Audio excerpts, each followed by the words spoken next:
Hey guys, and welcome to the first Photoshop Dojo tutorial.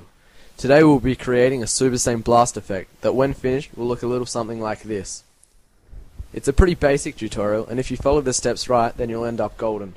Alright, so here we go. First, make sure your colors are white on black. Then you will need to create 2 new layers. After that, unlock the background layer by double clicking on it. Move across to the layer mask button and then click it. Now this is where you can get creative. Choose any brush you like because this will be the shape of the blast. I'm using the Comet and Winter Breeze brushes. I'll put the links in the description. You can really use any variation here, just painting away, because there's so many different options you can do to get really cool effects. I found out from previous attempts that the simple brushes really give off the best design in the end. Okay, so I've got the shape I want now. So I want to go to the Quick Mask tool and click it again. This will form a selection. Go up to the selection tool and then right click on your picture and go select inverse. Okay, once you've done that, you want to go up to Filter, Render, Clouds.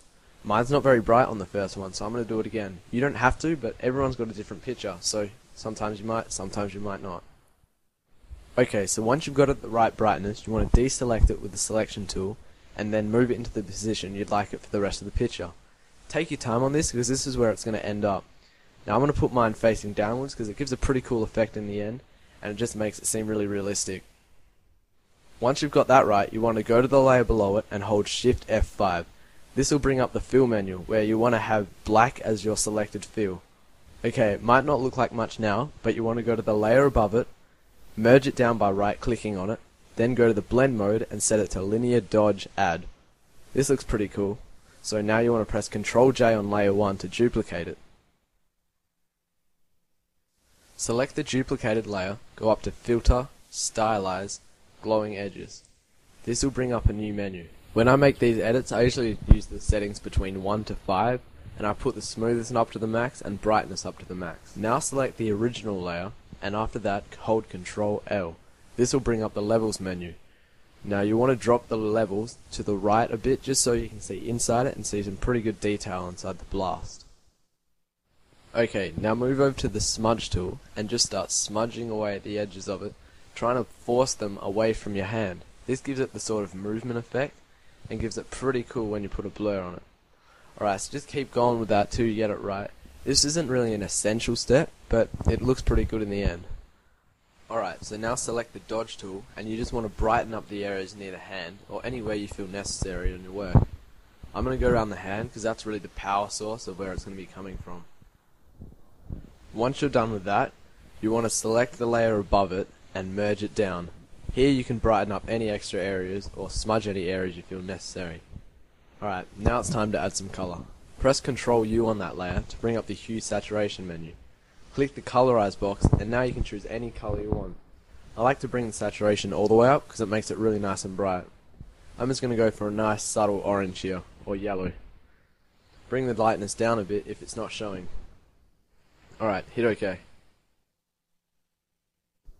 Okay, I'm just going to grab the eraser here, and with a soft brush, I'm just going to go around the edges and smooth them out. Using a smaller one, it just makes it look a lot more realistic around the edges, and less sharp. Okay, once you've done that, you want to go down to the new layer menu, and click 2 new layers. Okay, on the top layer, you want to zoom in on the wrist. Then, making sure you have white on black as your colors, select a brush, and choose a size of around 8 pixels. I'm going to use a small hard brush because it gives it a nice solid look. Draw 3 dots around the wrist. You can do 2, but I'm going to go with 3 because it's quite a big image. Then selecting your smudge tool, make sure you have your settings on the strength of about 65. Then you just want to do nice long strokes along the wrist. This is going to be the blast, kind of giving it an aftershock down the arm. Alright, so just keep going along. Do it however you like, really. I'm just going to do nice long ones, and then you'll get a better look at it when you're finished. It doesn't really matter what you do on this. It's not too important. You just want to make sure you give it a nice long one so they're noticeable. Once you're done, select the layer below it and hold Shift F5. We're using the same technique before, so make sure you fill it with black. From this view, you get a better look at what you're dealing with, so now you can just touch up the edges and edit it how you wish. I'm just going to touch up mine by giving them long strides. This gives them more points on the end and just gives it a nice look. Alright, so just keep going with this until you're finished.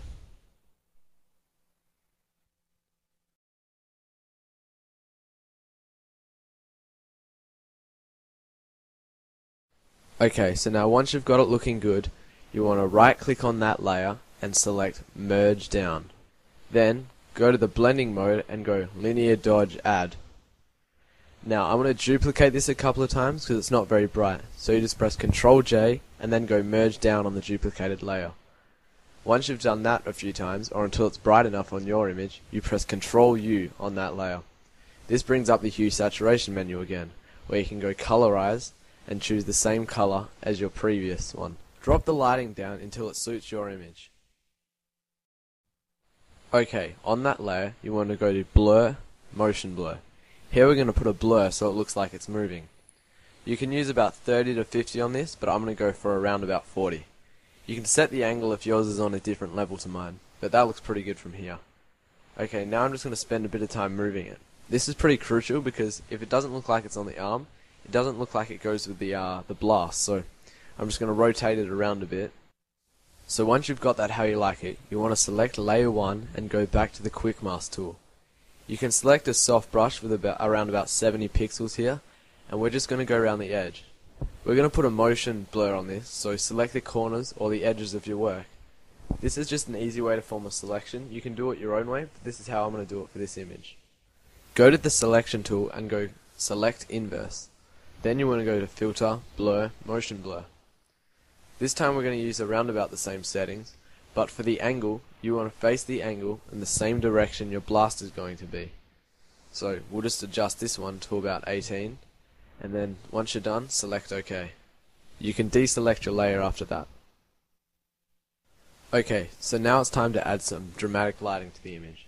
Select the bottom layer, and then add a new adjustment to it. I'm going to start off with a brightness contrast, because that's usually the basic thing you can use to really adjust the colors in your image.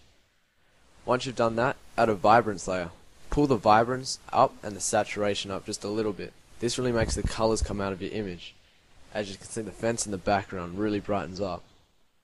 Alright, so once you've done that, create a new layer and set that layer's blending mode to overlay. Then move over to the brush tool and making sure you have the same color as the blast.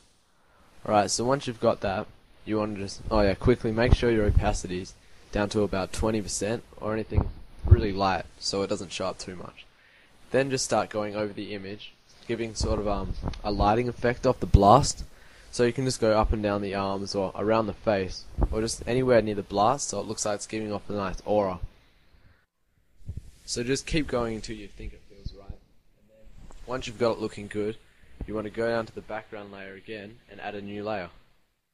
Here we're going to be adding some gradients to it. So you want to select the gradient tool, make sure your colors are black on white, and then make sure it goes black to transparent. You can adjust that at the top. And the opacity should be around 36. So then you just want to do some strokes around the corners and edges of the image, doing pretty long ones, and it's just going to make it give it a nice sort of fisheye, not really fisheye, but just give it a nice epic look around the image. It also makes the blast really stand out.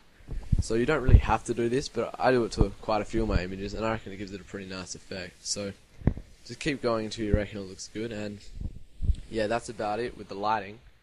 So once you've got that looking good, that's your image. So I hope you enjoyed the tutorial. If you have any questions, just leave them in the comment below and I should be able to help you. Thanks for watching.